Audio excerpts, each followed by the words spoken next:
LiberalViewer presents. So, welcome to the October 17th edition of LiberalViewer Monday Media Mixup. Thanks for joining me.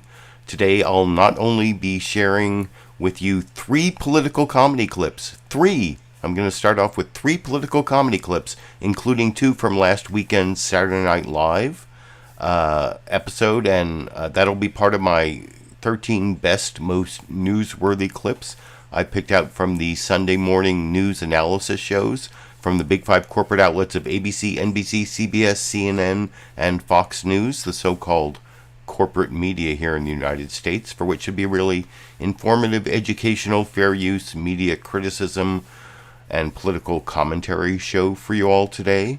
Now, my main topic, as you can see, the Republican talking point that Democrats are soft on crime and defunding the police that you hear so much about in the political ads in the midterm season. But on the democracy issue, I wanted to start off showing you the Saturday Night Live parody of the January 6th committee hearing evidence that Trump is a threat to voting integrity. That, you know, you can see the parody of Donald Trump in my thumbnail, and I will talk about that clip a little.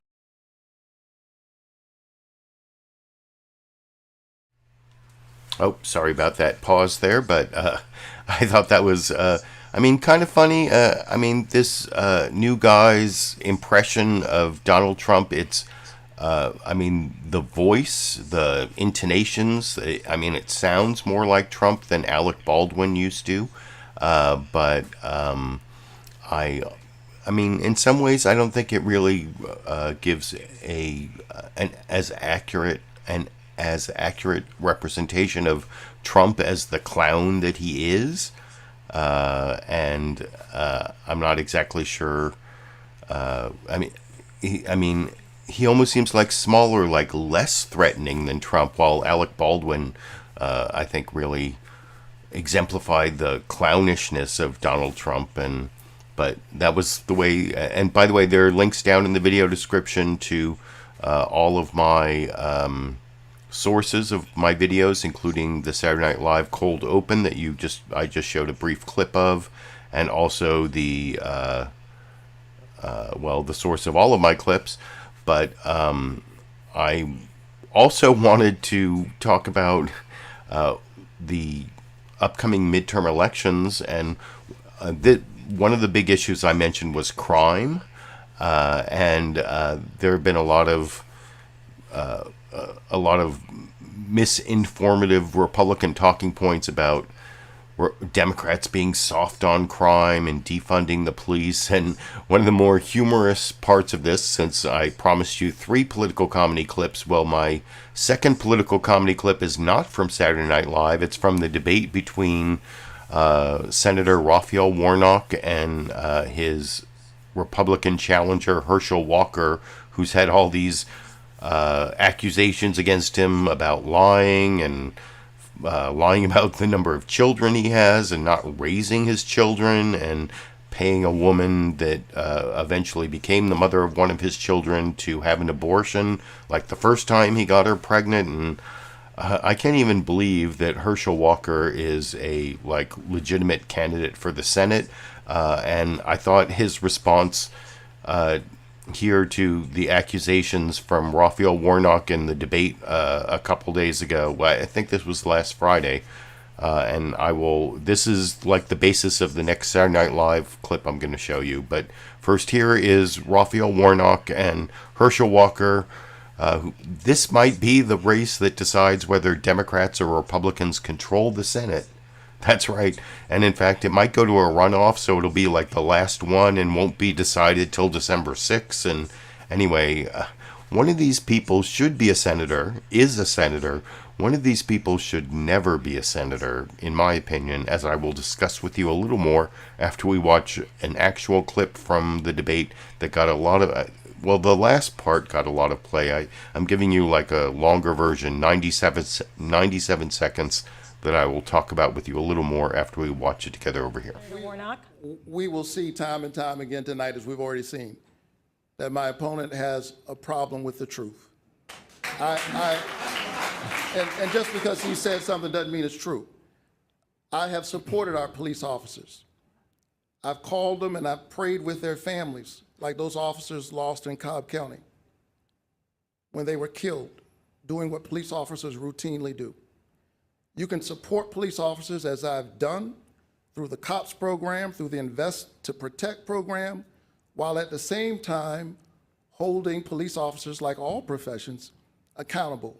One thing I have not done, I've never pretended to be a police officer, and I've never threatened a shootout with the police.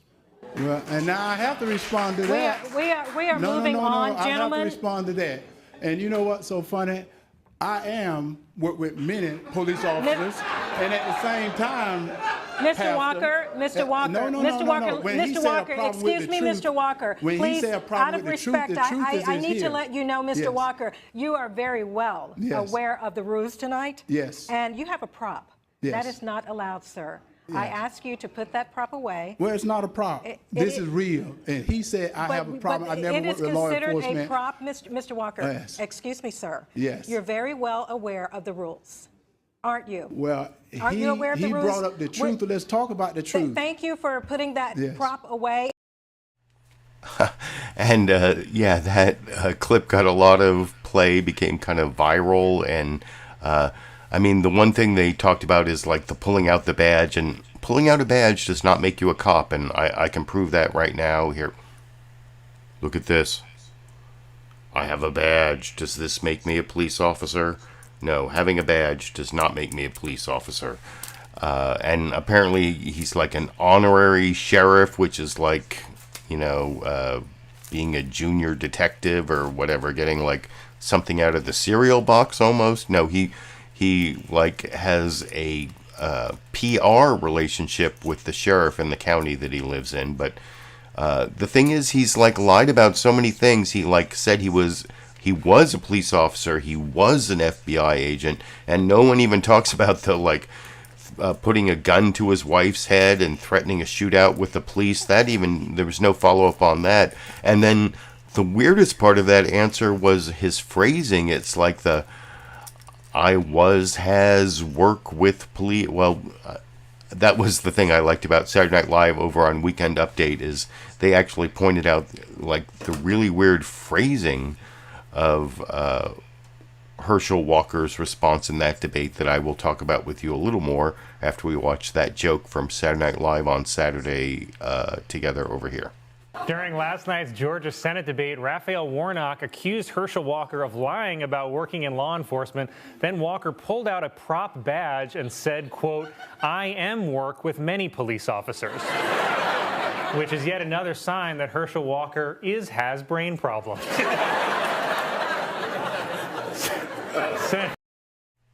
And that joke isn't racist, because Herschel Walker himself, before the debate, said he was not that smart. And I remember Newt Gingrich went on Fox News and said, you know, he like got hit in the head a lot of times. And I don't know, that's like the excuse they're using for Republican candidates. Like I said before, I showed both those clips. I can't believe that Herschel Walker is like a legitimate candidate for the U.S. Senate. Senator Raphael Warnock is a great senator. And anyway, that's the point I wanted to make about that. But the next clip, or the next two clips I want to show you here, are actually, you know, that whole back and forth, the whole reason why Herschel Walker pulled out his badge there is that the Republicans are trying to claim that Democrats are soft on crime, that they want to defund the police. And, you know, I've been working on police reform for a long time. Before George Floyd, like for many years, that's one of the issues I've worked on with the ACLU as a volunteer activist. Well, you know, all opinions I express here are my own, of course, because I certainly don't speak for the ACLU.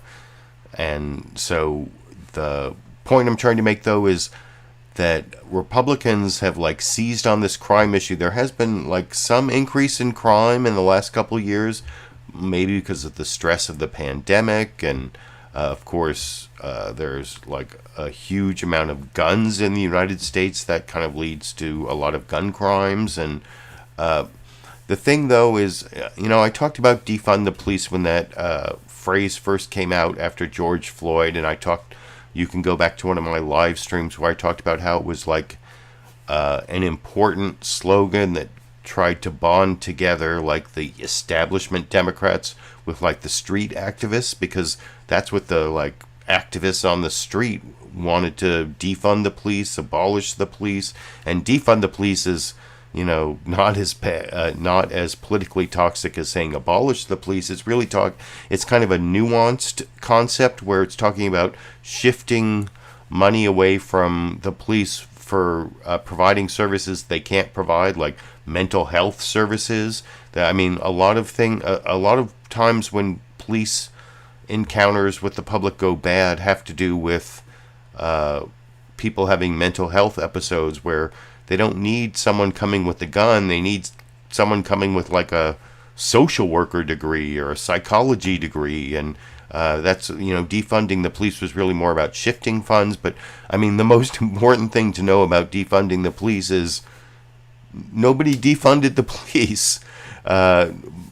Like very few Democrats, I can think of like maybe a few members of Congress who even like endorsed the idea of defunding the police, like maybe Cory Bush from St. Louis, or maybe a couple others like the Squad or whatever. But most Democrats never embraced defunding the police. And more importantly, as someone who works in local politics here in my, like city and county level politics, even here in my city, Sacramento, that I don't live in, I live in the county, not the city, but I watch the city politics, and they're mostly Democrats, but they're not defunding the police. Nobody's defunding the police. And one of the greatest news, before I get to all the news summaries, I'm going to show you the 5 news summaries from the big 5 corporate outlets that I mentioned before. But ABC, in like the last 4 or 5 minutes of their show, which I don't know why they had to wait till the end, but George Stephanopoulos introduced, and then their justice correspondent Pierre Thomas did this great report. Apparently they did it with the Associated Press, this like investigation where they showed nobody defunded the police, and funding the police and the amount of crime have no relationship to each other. That's the thing. If crime is rising, nobody defunded the police, so shouldn't we be like criticizing the police for not stopping this increase in crime to the extent it even exists? And anyway, I wanted to show you this great news summary at the end of the program on ABC's This Week with George Stephanopoulos that makes this point, and then I'm going to juxtapose it with the really bad cross-examination of a top Republican on Fox News Sunday yesterday by the partisan hack Shannon Bream, who never really delves into any of these fallacies having to do with defund the police. But here's ABC doing a great job pointing out those fallacies, which I'll talk about with you a little more after we watch it together over here. Challenging to bring police officers to a state where the chief executive officer has supported defund the police. We're going to make sure that not only are they supported, but they have the tools they need. My opponent is long on rhetoric and short on facts. Every one of us deserves to feel safe in our home and in our communities. Investing in law enforcement is what we have done and what we need to continue to do to keep people safe. Republican Tudor Dixon, Democratic Governor Gretchen Whitmer sparring over police funding during the Michigan gubernatorial debate Thursday. As that debate continues in campaigns across the country, Chief Justice correspondent Pierre Thomas reports on the reality behind police department budgets, an ABC News investigation conducted with our own stations. With less than 25 days left until the midterm elections, the rhetoric in some of the high-profile races is ramping up. Streets are exploding with drugs and violence, while liberals like Tim Ryan attack and defund our police. Defunding the police is way off the mark. We need more cops, not less. Among the top issues, crime. with the issue of defunding the police often front and center. Violent crime is on the rise. A review of broadcast transcripts shows police funding and similar phrases being used thousands of times in midterm political ads and during candidate appearances. Those ads appear to be breaking through to voters. Our servants, our police, and our emergency services are doing their job well. They have not been defunded. Crime is completely out of control all over this country. Some conservatives are suggesting rising crime rates are the result of cutting police budgets. But our ABC-owned television stations analyzed budgets for more than 100 police agencies and found defunding never happened in most cities. I think that defunding the police has been, at least the terminology has been so shocking to so many people because I don't think that they necessarily understand the nuances of it. In 83% of the budgets we reviewed, funding actually increased by at least 2% between 2019 and 2022. And defunding often means different things for different departments. In some cities, funding was shifted to different areas of the police department or to social services, not reduced. But some candidates are hyper-focused on appearing tough on crime and supporting police officers. In Texas, Governor Greg Abbott is promising to protect law enforcement budgets if he's reelected. I support our law enforcement by ensuring that they are fully funded. When we looked at the numbers across Texas, we found all but one of the departments saw budget increases over the last few years. Our budget is frozen. Our hiring is frozen. Disputes over police budgets are also making headlines in local races. Los Angeles County Sheriff Alex Villanueva is running for re-election. Earlier this year, he held a press conference to explain that any cuts to his budget would put lives at risk. People literally are going to die on the streets for lack of us being able to intervene to stop crime. But while the sheriff's share of the county's overall budget has decreased, he's actually been getting more money every year. In fact, since 2019, the sheriff's department's budget has increased 8%. Good morning, everyone. When our LA station KABC challenged the sheriff, he said it's still a direct defunding because the budget is not keeping up with costs. It's not politically popular to invest in public safety. County officials were blunt, saying the sheriff needs to be smarter about managing his department's $3.6 billion budget. Rayshawn Ray studies law enforcement policy and research and says the connection between police funding and crime rates is based more on perception than data. Part of the reason why the defund the police narrative has stayed around is because police officers say it and elected officials say it, and people believe and trust them. For this week, Pierre Thomas, ABC News, Washington. That is all for us today. Thanks for. So yeah, they spent like the last 4 minutes of the program giving that really important report that you rarely see in the corporate media, how the whole defund the police talking point is bogus. Nobody has defunded the police. To the extent that crime is up, it should really be blamed on the police because their budgets go up and up every year. It's like if crime goes up, the police say, we need more money. If crime goes down, they say, look what a good job we did. We need more money. It's like no matter, it's the police. If you look at how police spend their time, they don't really prevent crime. They sometimes they investigate after crimes are committed. They spend about 4% of their time on violent crimes, a huge amount of their time on like traffic enforcement, which doesn't even need to be done by human beings, could be done by like cameras. And anyway, just the whole like police budget talking point and the defunding the police and crime is up and we have to blame the Democrats. Well, if crime is up, shouldn't we blame the people whose job it is to stop crime, especially given that their budgets are going up like every year and like in pretty much everywhere across the United States. Even, like I said, in my like city of Sacramento that is like mostly Democrat controlled, every year more and more money go to the police. And it's not, I mean, basically, the thing you have to understand, as someone who worked in the criminal legal system, and I don't even want to call it the criminal justice system because there's so little justice involved, but in the criminal legal system, their like big way of solving the crime problem is to take people and put them in cages for long periods of time. Now, if you really think about that, think about it. Is that really going to solve the problem? Are you going to make those people better by putting them in cages? Keep in mind that these people are not there forever. They're going to be let out. And, you know, it used to be that prison was supposed to be for rehabilitation. It was supposed to, give people time to think about what they did wrong. And, I mean, if you go back to the history of the United States and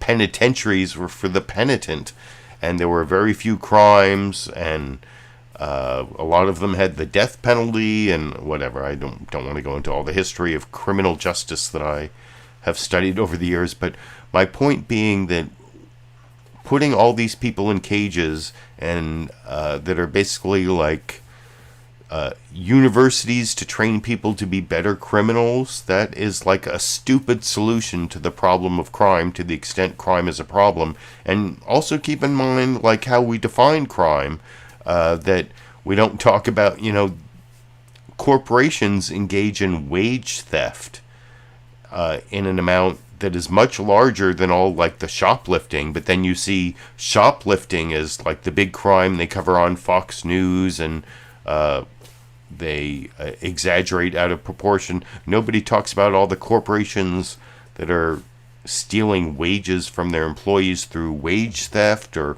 all the environmental crimes that corporations commit that aren't even prosecuted, or the white-collar crimes that, you know, Eric Holder in his memo many years ago decided the Department of Justice shouldn't go after, like the banks and the hedge funds and the, you know, the whole 2008 meltdown. And anyway, now I'm going to go off on a rant, and I'm going to show you Bernie Sanders later talking a little bit about some of that stuff, because, you know, he does it best, a lot better than I'm doing. But the point I wanted to make by showing that whole debunking of the defund the police talking point, or one point I wanted to make, is that this next clip where partisan hack host of Fox News Sunday, Shannon Bream, sort of cross-examines one of the top Republicans in the House of Representatives, Steve Scalise. He starts talking about defund the police,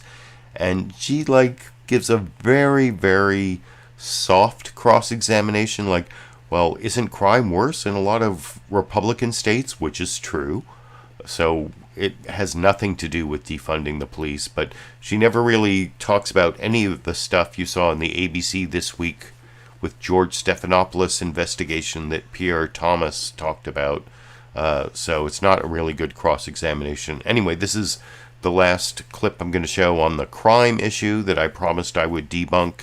And then I'll get to the news summaries and the threat to democracy and whether inflation is the fault of the Biden administration. But anyway, here is Shannon Bream sort of cross-examining a Republican, Steve Scalise, on Fox News Sunday yesterday over here. Crime, because Democrats embraced not only the defund the police movement, one of the craziest ideas I've ever heard, but now they're going to cashless bail, letting criminals out on the streets after they've committed violent crimes against families. And that's one of the reasons crime's out of control, and people are furious about that too. And so they want to check and balance on this far left agenda. Okay, so let's talk about the crime issue, because that is one of the areas that polling shows us that voters give Republicans a distinct advantage. They think that you are better equipped to handle that.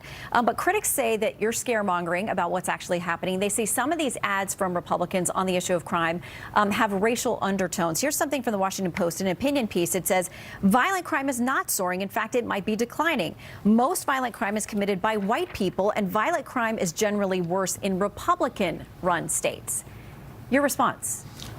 Well, first of all, violent crime is out of control in most big cities, and that's what we have been focusing on. So I guess they're admitting that their policies have failed. But it's the Democrats who started this about 2 years ago when they embraced the defund the police movement. And I think, by the way, voters on all spectrums, whether you're Republican, Democrat, black, white, doesn't matter, You don't want to defund the police. Criminals want to defund the police, but that's who the Democrats sided with. And then when they found out the public really hated that idea, they started going to this cashless bail where you literally just have some DAs and prosecutors and communities letting criminals walk out on the streets right after committing violent crimes. I mean, we saw it in New York. You know, Lee Zeldin, our great candidate for governor, somebody tried to take his life on the stage at a political rally, and the guy was let out the next day. That's what's going on that people are furious about, and that's why it's a major issue in a lot of these races, and Democrats won't walk away from their defund the police and their cashless bail approach that has failed so many cities across America. You know the words they use to describe your agenda. They call it extreme MAGA.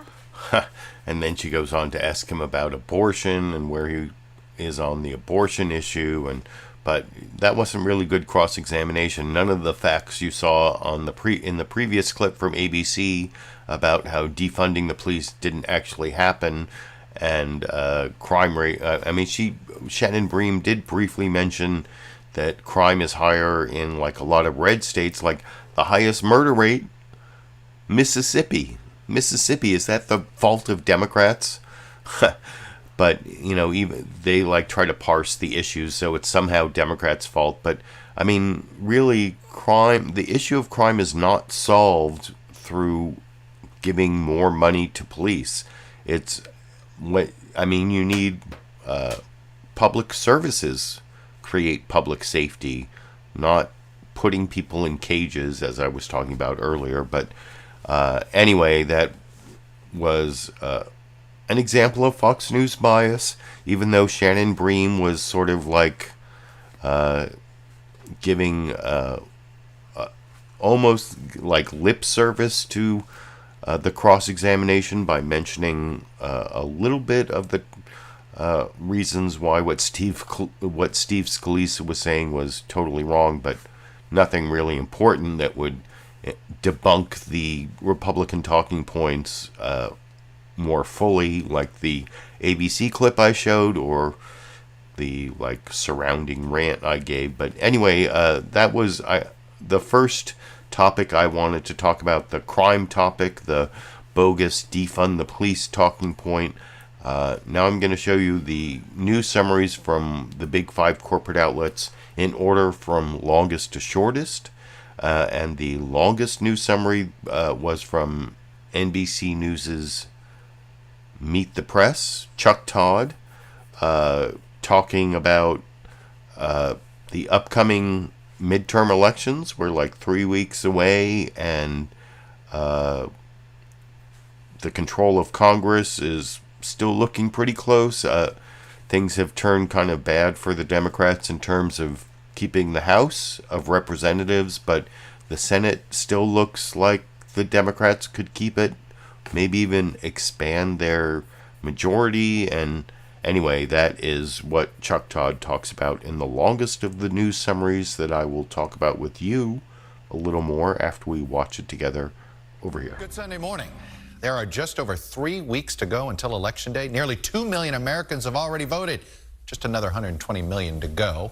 So with Republicans still favored to win control of the House, both parties are actually keeping their attention and money right now focused on the battle for control of the Senate. In particular, these 9 battleground states. These are the 9 closest Senate races in the country, because they're trying to keep their top targets in play. In order to win back control, Republicans have to flip one of the Senate seats currently held by the Democrats, Georgia, Arizona, Nevada, or New Hampshire, while also holding on to all of their seats that are in play here. Pennsylvania, Ohio, North Carolina are open seats. Florida and Wisconsin feature incumbents. On the Democratic side, Nevada Senator Catherine Cortez Masto is arguably the most vulnerable Democratic incumbent. Republicans are also trying to pick off Georgia Senator Raphael Warnock, but they've struggled a bit as allegations about domestic abuse and now abortion seem to saddle Republican Herschel Walker. Georgia now, by the way, has the highest price tag in the country of any midterm race. More than $140 million has been spent on ads since the primary. By the way, that total is more than what both Bush and Gore spent in the year 2000, if you want to see how much funding has grown exponentially. So the number here will get even bigger, especially if this Georgia race goes into another overtime, as it happened 2 years ago. This time the runoff would be on December 6th. On Friday night, the candidates met in what may be their only debate, where Walker again denied that he paid for the mother of one of his children to have an abortion. Well, as I said, that's a lie. And I said that was a lie, and I'm not backing down.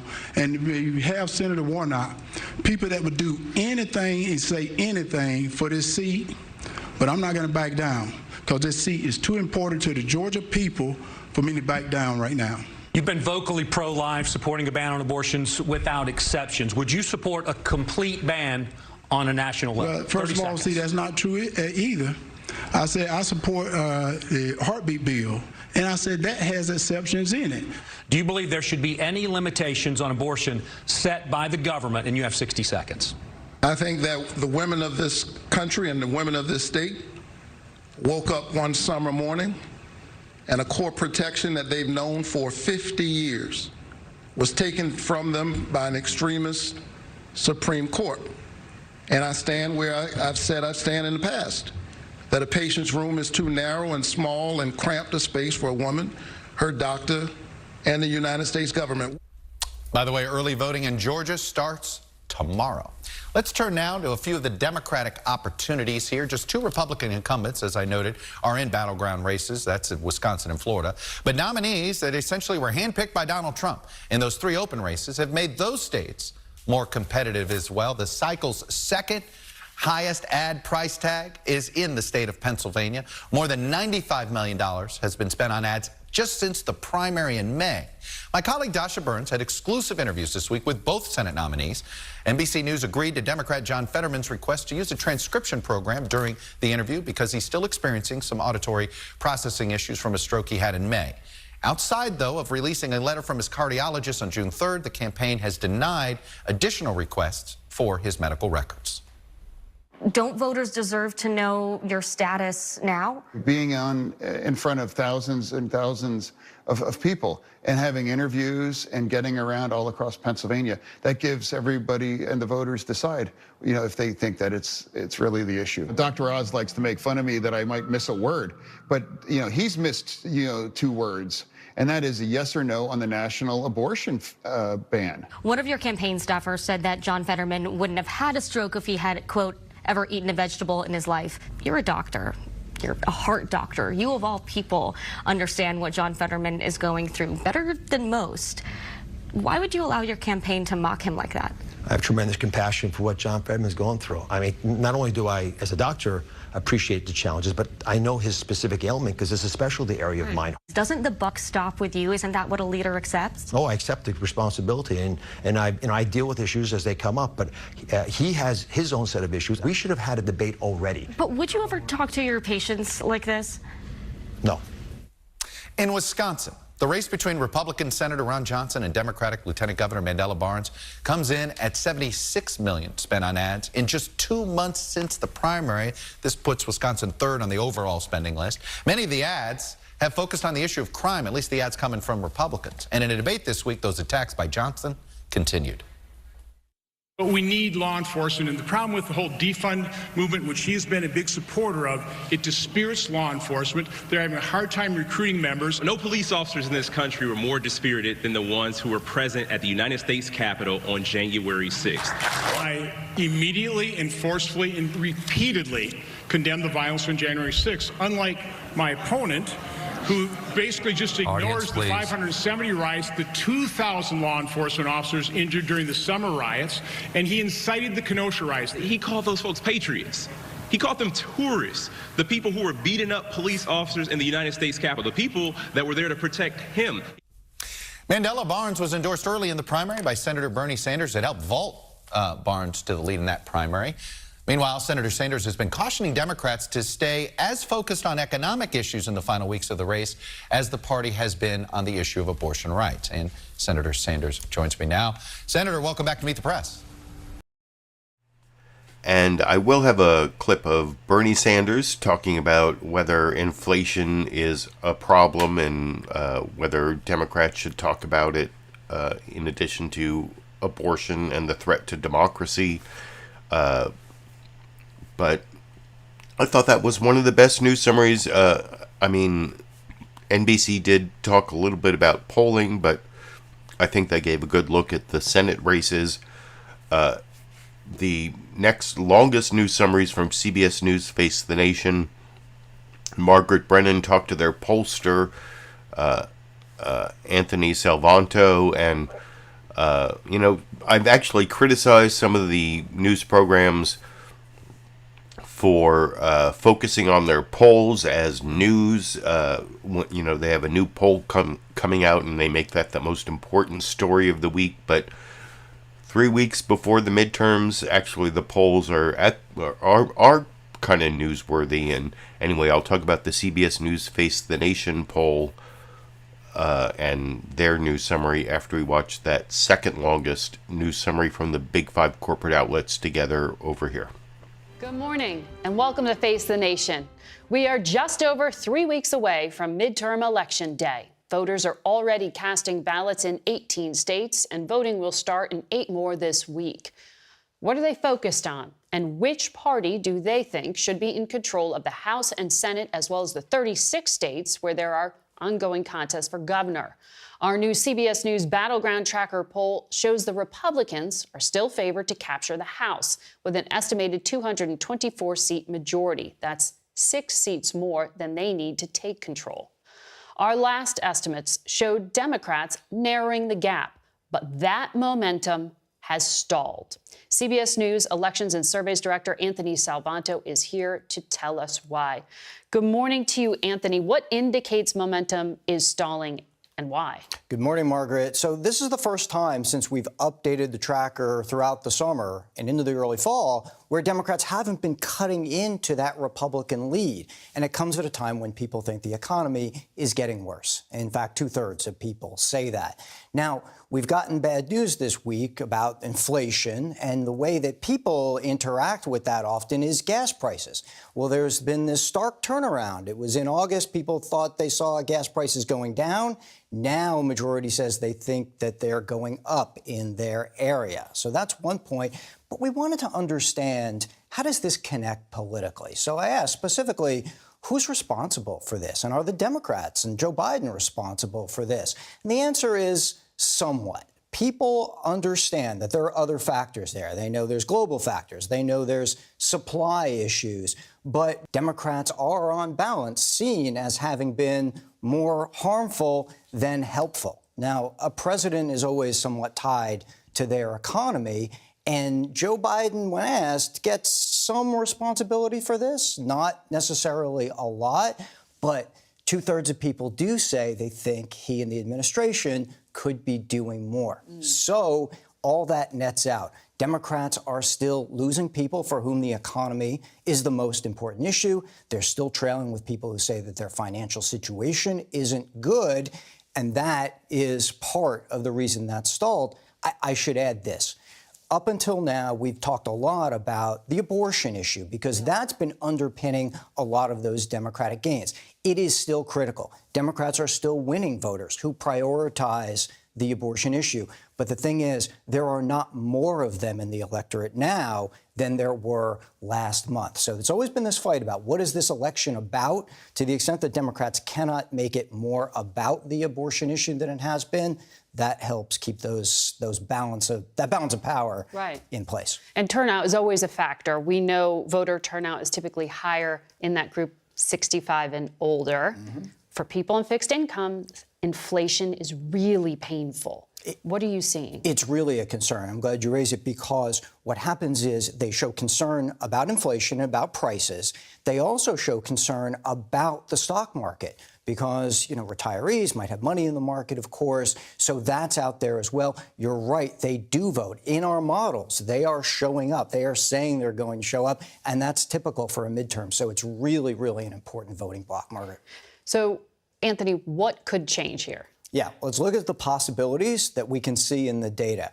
Right now, the Republicans have a turnout advantage. More of them say they're enthusiastic. More of them say that they're definitely going to vote. What could get the Democrats in contention to maybe hold the House? It's young people. If young people were to show up more than they say they're going to, you plug that into the model, and the Democratic seat number goes up where they're right in contention to maybe get a bare majority. So if you want to know how the Democrats could hold the House, it's young people showing up more than they say they will. On the other hand, let's talk about that Republican turnout advantage. There are so many close congressional districts that it wouldn't take very much for even more of them to flip to the Republicans. So if their turnout advantage goes up even a little bit more, a lot of those seats are going to fall their way, and the model would estimate they would get into the 230s. And that would be an even larger majority. So your takeaway there is, yes, a lot of this comes down to turnout, but that is specifically how. Anthony Salvanto. So, yeah, I mean, there was a lot of good information in that poll, and like I said, I'm not quite as critical of the Sunday shows highlighting their polls as the top story when we're like 3 weeks away from the midterms. And the biggest takeaway that I have from Anthony Salvanto's analysis there is we need more young people voting. They generally don't vote, and if we get them even close to the 2018 or the 2000 whatever, just if you know anyone who's 18 to 34 who's not voting, tell them to vote. I don't even care what part, just get turnout in the 18 to 34 range up beyond where people are expecting it. I mean, don't you care the Supreme Court took away the right of women to control their own bodies? That should get those young people out there. Come on, you young whippersnappers. I know that I'm not a young person, but I'm just saying, I'm here on YouTube where young people are, right?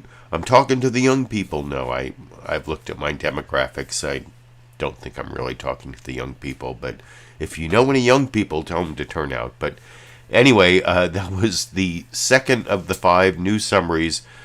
This next news summary from ABC's This Week with George Stephanopoulos,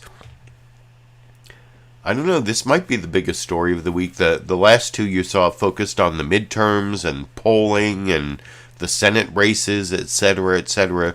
ABC decided to focus on the probably last hearing of the January 6th committee and Donald Trump's mounting legal problems. You can let me know if you think that should have been the top story for all of them. But I'll talk about it a little more after we watch that clip together over here. Good morning and welcome to This Week. He lost the presidency nearly 2 years ago, but Donald Trump is still at the center of American politics this week, now facing a subpoena and possible criminal referral from the January 6th committee. New questions about obstruction of justice in the Mar-a-Lago documents case. Ongoing investigations by the SEC, the New York Attorney General, the Southern District of New York, a Fulton County grand jury in Georgia. All this as the former president rallies for Republican candidates in the midterms and election deniers amplify his false claims in races across the country. We'll speak with January 6th committee member Adam Kinzinger. Senior investigative reporter Aaron Katersky starts us off. Good morning, Aaron. George, good morning to you. Just when you thought there was nothing more to learn about the final weeks of the Trump administration, comes the January 6th committee with new evidence of what the former president and his associates were planning even before Election Day. But the legal troubles that Trump is now facing go far beyond January 6th. The January 6th committee, quiet since July, this week came out swinging. I'm going to punch him out, and I'm going to go to jail, and I'm going to be happy. The committee showed striking behind-the-scenes video of congressional leaders locked down while the mob ran rampant, desperately trying to secure the Capitol. We need active duty National Guard. All of them did what President Trump was not doing, what he simply refused to do. The committee also provided new evidence Trump planned to declare victory no matter what. And that doesn't mean he's the winner. He's just going to say he's the winner. While privately acknowledging he lost. And by the time he incited that angry mob to march on the Capitol, he knew they were armed and dangerous. The January 6th committee said it was time to hear from Trump directly. We are obligated to seek answers directly from the man who set this all in motion. Unanimously voting to subpoena his testimony under oath. Those in favor will say aye. Aye. Trump pounced. In a 14-page letter, he attacked the committee and questioned its legitimacy without revealing his next move. But Trump is potentially facing criminal charges for January 6th. He's also under investigation over the handling of classified material seized from his Florida home. This week, we learned an employee reportedly told federal agents Trump ordered boxes of documents moved at Mar-a-Lago. The Supreme Court refused to intervene, and the Justice Department asked a federal appeals court to shut down a third-party review of what the FBI took. And in New York, a new move by the Attorney General. She has already sued him for $250 million. Now she's saying Trump's business may still be engaging in fraudulent practices and trying to divert assets to avoid liability. Later this month, the Trump Organization is going to go on trial for tax evasion, and George Trump himself is going to give a deposition later this week in a defamation lawsuit. All of this legal exposure may make it impossible for him to testify before the January 6th. Meantime, the Washington Post had a new blockbuster just yesterday, a whistleblower inside Trump's new media company. And this whistleblower complaint alleges federal securities law violations. It says the Trump media company, Truth Social, tried to raise money based on fraudulent misrepresentations, and that Trump himself tried to get one of the founders to relinquish his shares to former First Lady Melania Trump. We know the Securities and Exchange Commission is taking a look at this. So are federal prosecutors here in New York, George. Aaron Katersky, thanks very much. Let's get more on this now from January 6th committee member Adam Kinzinger. Congressman. And I don't have a clip of Adam Kinzinger, but I think ABC did the best job of covering the January 6th committee hearing, the probably final one, and where they subpoenaed Donald Trump and all of Trump's legal troubles. Maybe that will end up being the biggest news story of the week. But now I'm going to contrast that with the least newsworthy, the least journalistic of the news summaries, Shannon Bream talking about, I mean, it's the upcoming midterms, but Biden administration having problems in the inflation report. And anyway, I'll talk about all of that a little more after we watch the Fox News Sunday non-journalistic news summary together over here. And hello from Fox News in Washington. Voters are weeks away from speaking their minds in the 2022 midterms. Top lines from our brand new Fox poll show presidential approval will be critical for Democrats. And right now, it stands at 46%. That's actually up 6 points from June. But Democrats still face serious headwinds. Check it out. 79% say they are extremely or very concerned about crime, while fewer, 71%, say the same about abortion policy. But a whopping 89% say they're extremely or very concerned about inflation. In a moment, we will speak live with Jared Bernstein of the White House Council of Economic Advisors about the crushing new inflation numbers out just this week. But first, a look at how these issues are animating the country's biggest races, starting with abortion. The governor doesn't have the choice to go around a judge or a constitutional amendment. A governor will absolutely impact these rights. The debate over a Michigan ballot measure that would enshrine the right to abortion taking center stage in this week's gubernatorial debate. Democrats pinned their hopes on angry voters coming out in droves after the end of Roe v. Wade. But our brand new Fox polls show only 50% of registered voters say Democrats handle the issue better. And there are other major issues dogging candidates, like crime. It seems to a lot of the voters inside of Philadelphia that the criminals are being valued more than the innocent. I'm actually effective on crime, and I believe in second chances. And I've run on that record. As the Pennsylvania Senate race tightens, voters who say crime is their top concern favor Republicans, 52 to 34%. And polls show the economy remains a major concern, putting Democratic Senate candidates like Ohio's Tim Ryan on defense over how President Biden is handling inflation. The problem we're having now with inflation is our supply chains all went to China. And guys like him have made a lot of money off that. China's problems are exacerbated by our own leadership's failures. Those failures go back 20 years to when Tim Ryan started in Congress. Well, joining us now, White House Council of Economic Advisors member Jared Bernstein. Welcome back to Fox News Sunday. Thanks for inviting me. Great to see you again. You too. Okay, let's start here. And I don't have a clip of Jared Bernstein, but I want to get to the last of the news summaries before I get to the threat to democracy and the problem with inflation. This is CNN State of the Union. Dana Bash talking about most of these issues, kind of a conglomeration of the previous news summaries, but the shortest one that I'll talk about with you a little more after we watch it together over here. Hello, I'm Dana Bash in Washington, where the State of our Union is wondering what the country will look like in 23 days. As we count down to the midterm elections, the President of the United States faces twin challenges. Gloomy new data points show inflation is still running unchecked, despite attempts by the Fed to cool it down. The cost at the kitchen table is way up, fueled in part by the cost of war and clashes with unpredictable global powers. The economic and foreign policy chaos, part of what's driving dramatic uncertainty ahead of next month's elections. Today, a special focus on the midterms. We'll have interviews with the candidates in two critical battleground races, one with tremendous consequences for the country, Arizona, where Democrat Katie Hobbs is running against Republican Kari Lake for governor, and then to Colorado, where Republican Joe O'Dea is testing whether a Republican who distances himself from former President Trump could win a purple state. O'Dea and incumbent Democratic Senator Michael Bennet will be here. But first today, we start with the Biden administration and the issue voters say over and over is their top concern, the economy. So you can tell me which of the news summaries you think was best, but Dana Bash had the shortest news summary, but I'm going to give her the longest newsmaker clip because this is the cross-examination of the week.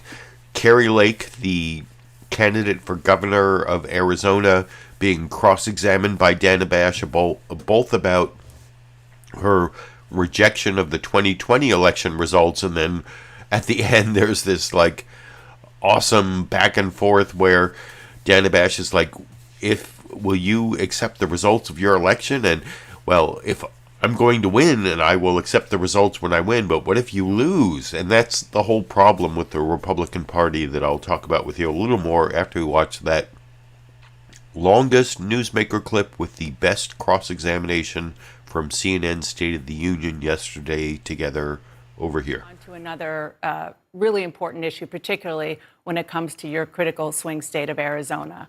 And that is what happened in 2020. You called the 2020 election corrupt, stolen, rotten, and rigged. And there was no evidence of any of that presented in a court of law or anywhere else, that any of those things are true. So why do you keep saying that? Well, there's plenty of evidence. We had 740,000 ballots with no chain of custody. Those ballots shouldn't have been counted. We had election Where's the laws evidence of that? Dana, there's plenty of evidence. You can find it. I'm happy to send it to your team. The problem is the media won't cover it. And we've covered this extensively, and what you just said has been debunked. Only one side of it, Dana. The real issue, Dana, is that the people don't trust our elections. They haven't since 2000. I'm a reporter. I've been sitting on your side of the desk for a long time. And since 2000, we have Americans who don't trust our elections. In 2000, in 2004, they didn't trust the elections. In 2016, Kamala Harris, Amy Klobuchar, and Hillary Clinton, everybody on the Democrat side said the election had problems. Ms. Lake, there definitely has been some of that. But I want to say in 2000, Al Gore conceded. In 2004, John Kerry conceded. In 2016, Hillary Clinton conceded. And we didn't see that in 2020. That's the difference. And so the question is, are you undermining faith in elections by saying that the 2020 election was stolen when there's absolutely no evidence to support that? Dana, in 2018, Stacey Abrams never conceded. She still hasn't. I don't hear CNN calling her an election denier. We have the right, and it's protected with our First Amendment, to question our government and to question elections. No question and we about still that. have the First Amendment. Yep. We still have the First Amendment. And when you start seeing the media cancel people for questioning their government, then that's when we have a problem. I totally agree about the First Amendment. You and I are benefiting from the First Amendment as we speak. So I couldn't agree with you more on that. I want to play. I want to play for you something that President Trump's own top officials. They're the ones who investigated all of this. Again, these are President Trump's top officials at the Justice Department, and they said under oath that they saw no evidence of substantial fraud in 2020. Take a listen. I made it clear I did not agree with the idea of saying the election was stolen and putting out this stuff, which I told the president was bullshit. I said something to the effect of, sir, we've done dozens of investigations, hundreds of interviews. The major allegations are not supported by the evidence developed. We were in a position to say, our people have already looked at that, and we know that you're getting bad information, that's not correct. So these are President Trump's own top Justice Department officials. Why not believe them? I'm looking at what's happening in Maricopa County. And you know what? Let's look at the 2022 election of August 2nd, where 1 hour into Election Day, because of my opponent, Katie Hobbs' incompetence, we ran out of ballots 1 hour into Election Day in one of our largest counties, Pinal County. That did happen, and the county officials there apologized. Only Republican ballots. I'm going to push back on things that didn't happen. That did happen, and the county officials apologized. But I want to ask about but Dana, the 2020 elections. An apology doesn't bring somebody's vote back. All I'm saying is we need to restore honesty and integrity and transparency to our elections. But isn't apologizing doing just that? You're right, it doesn't bring votes back, but at least that is transparent. That is transparent. So if leaders like you and President Trump are saying that the election was stolen, aren't you participating, contributing, even causing the idea of people thinking that the election is not safe and secure? No, we are going to make sure our elections are safe and secure for Democrats, independents, and Republicans alike. We want to know that our legal vote counted. We want to know the winner on election night. We don't want to be counting for 10 days. And we want everyone to know. But shouldn't count it? Don't you want your votes to be counted in trail? 20? Don't you want your votes to be counted, no matter how long it takes in 2022 in November? Dana, I've been on the campaign trail for 503 days. I talked to moms and dads who are losing children because of fentanyl poisoning. I talked to retirees who can't afford gas and food. I talked to parents whose children are getting out of high school and can't read. We have serious problems. I totally agree. I totally agree, which is why the election denial. You want to have me on here, Dana. You want to have me on here and talk 2020 election, and you're the one who accuses I would never bring this up, ever, had you not been bringing this up consistently on the campaign trail. Let's look forward then. Can we talk Will you accept the results of the election in your election? Will you accept the results? Can we talk about the issues?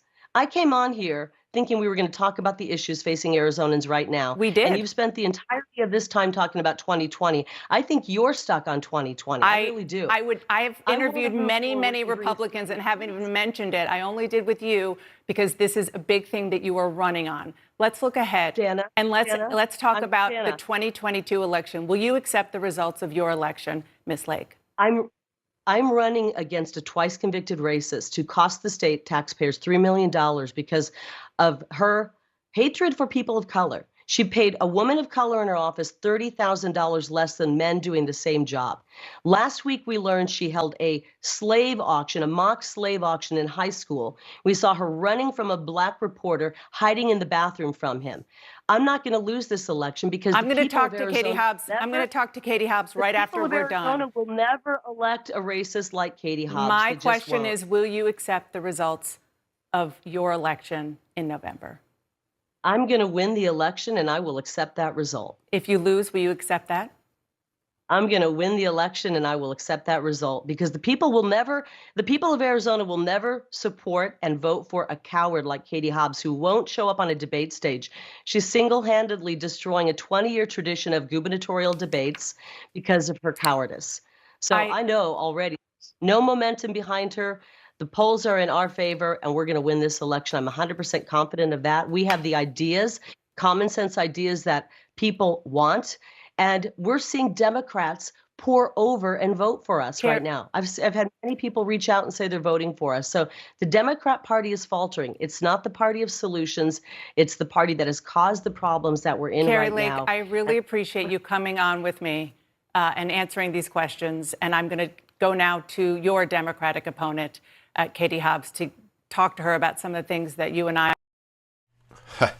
I'm going to win the election and I'll accept that result. Well, if you don't accept losing the election, then you don't really believe in democracy. That's why democracy is on the ballot. It's one of the main issues in the midterms. That's why I put it in my video title, and kudos to Dana Bash for trying to cross-examine Kari Lake on both the 2020 election results and whether she'll accept the results of her election. Like I said, that's the cross-examination of the week. And then the last two clips I want to show you are on the issue of inflation and the economy. Is it Biden's fault?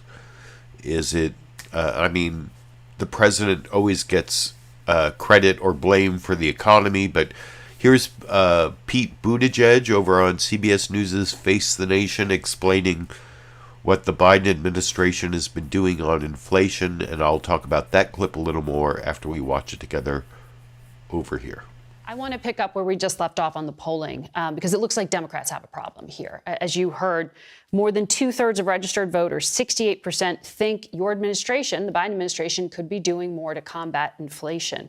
This is a top concern for all voters. It's also a top concern for the president. It's one of the reasons why he's made clear that his top economic priority is fighting inflation. But there's a very clear choice right now between the policies that we're advancing on Capitol Hill and in this administration and the policies that have been put forward legislatively by our Republican friends in Congress.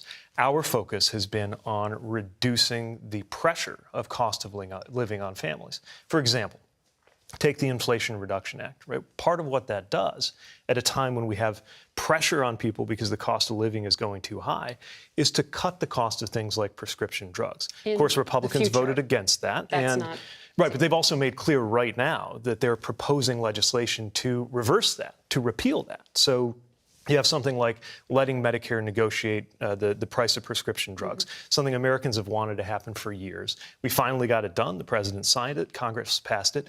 They're already seeking to reverse that. So it's a very clear choice, a very clear difference in approaches here right now on Capitol Hill and among office holders, where the focus for Democrats, the focus for the president, is to cut that cost of living and to cut the pressure, get people more breathing room at a time where inflation remains a major concern. It's not just drug prices that are the problem. I mean, across the board, inflation is hitting people. The cost of shelter, incredible. The administration's policy, though, to speak about the affirmative, as you say, it's a better platform. So let's talk about it. If you've pumped $3.6 trillion in fiscal spending into the economy and you're not politically getting credit for it and inflation is not coming down, how do you argue to the American people that it's actually the best alternative? Well, because if we hadn't done that, if we hadn't rescued the economy through the American Rescue Plan, we would not have had the 10 million jobs that were created under this president. We wouldn't be seeing some of the lowest unemployment numbers in the history of the republic. We would be faced with the kinds of problems that we were faced with when the president arrived, which was an economy that was facing a very real risk of free fall.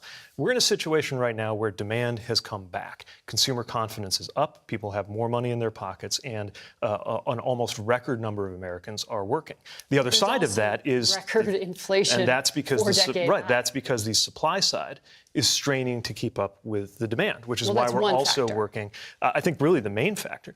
But imagine if we hadn't raised demand and supply was even worse, which is where we would have been if we hadn't had the infrastructure work, which is helping on the supply side, and the rescue of the American economy that has brought back demand. So if anybody's asking, was it a good idea to rescue the American economy? The answer is yes. Right. Well, it's not just Republicans who make the argument that fiscal spending contributed to some of the inflation. And in fact, some of the fiscal spending was under the last administration's watch in terms of pouring in the rescue funds you're talking about. But the San Francisco Fed has put forward estimates that between 0.3% to 3% of percentage points in recent inflation is due to fiscal spending. In other words, not most of it, right, by those numbers. It's not nothing. So to argue that government spending isn't a contributor here doesn't fully play out. So what is the alternative in a new Congress? Yeah. I mean, are you saying that we've got to stop spending here? We're not going to move on taxes, but we're also not going to pump in more money. Well, again, part of the challenge we have is the productive capacity of the country racing to keep up. So failing to invest in that wouldn't make the problem better, it would make it worse. But again, the numbers you just quoted to me would make clear that a majority of inflation is not attributable to fiscal policy. And according to the numbers that were just in the package just now, the American people understand that. They understand that inflation is a global phenomenon, but we are fighting it here at home with measures to take that pressure off of families. And it's why we strongly believe that we should continue in the direction of prioritizing not tax loopholes for billionaires, not corporate profits, but allowing Americans to be able to get by with the income that they're making.